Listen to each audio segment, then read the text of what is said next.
if you want to grow your legs, but also prevent knee injury, fix your joints so you don't have to go to severe chiropractic, measures, because sometimes certain people's bodies aren't meant to be cracked in certain ways. If you decide to go to a chiropractor, then the best exercise, especially for your legs and your lower area, is literally seated leg curls, which helps primarily with your hamstrings. It stretches the hamstring. It makes sure that you're getting not only that flexible mobility, but especially if you do sports and you need that explosiveness, that explosive power, to explode out of a stance or to explode out of any moment. If you're in football, especially if you're on wide receiver line of scrimmage, bro, those hamstrings, the lower legs, that's the real power. Basketball, when you're constantly running back and forth,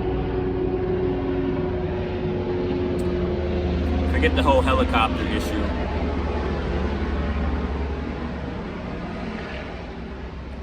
Okay, enough of that. So helicopter is officially passed now. But if you're in basketball, you have to run up and down the court. When you're in your stance and you're going from side to side, or if you're chasing, someone on defense and you are able to steal the ball, your opponent steals the ball, and you have to hurry up and pivot and go back to the other side to try to score the ball, that requires a lot of lower strength and hamstring strength. Because you trying to pivot and put that foot step down and turn all the way back around, you could twist your ankle. Now you got an ankle injury. You could cross yourself up sometimes. There are certain situations where it would just look embarrassing, especially in a sport like basketball. Especially when all you hear is the ski of the sneakers and the shoes just squeaking. You hear it all the time in high school, college, NBA. It's crazy.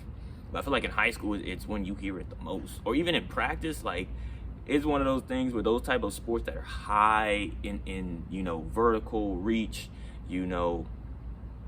long jump, whatnot, track too, especially in that starting position in track, and you got to explode, you got to run that meter dash. It's those hamstrings, man, hamstrings is very underrated. It's not talked about a lot because that just helps with that explosiveness, so you don't have, a lot of, knee or hip injury. In the last video I said about hip abductors, man, that's important too. You have to have flexibility. You have to have functionality, and that's in every sport though. Tennis, soccer, anything that's consistently running, especially running, jumping, hopping, dodging.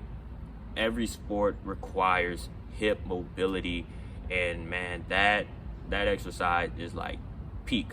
You have other exercises I'll get into a little bit, like leg extensions, which really do help. You got leg extensions, you got calf raises, you have those type of exercises that also work very great. I'll make another video, future videos on those later on. But as of now, that's all you really need, the most. And I mean, what better way? Because especially when you're walking, and you feel like a tight cramp in your leg, specifically your hamstring. Maybe not even your actual calf, but your thigh area. Yes, your hamstring is in pain. It's probably swollen, stretched. It's too tight. It's not loose enough. It's not stretched enough. So you have to do that in order to literally get to that point, to where you can comfortably walk and you're not just relying on one leg and kind of hobbling on the other leg as if you done got ran over or hit with a dang vehicle, or got ran over with a skateboard or something in your upper thigh area. Because that does hurt. I've felt that experience one time, and I did not like it. I don't remember how long it was. I don't think it was that long, but it sucked. Absolutely sucked. I forgot how I even pulled it. I don't know if I just didn't stretch properly or stretch deep enough in that area. I don't remember, but it hurt.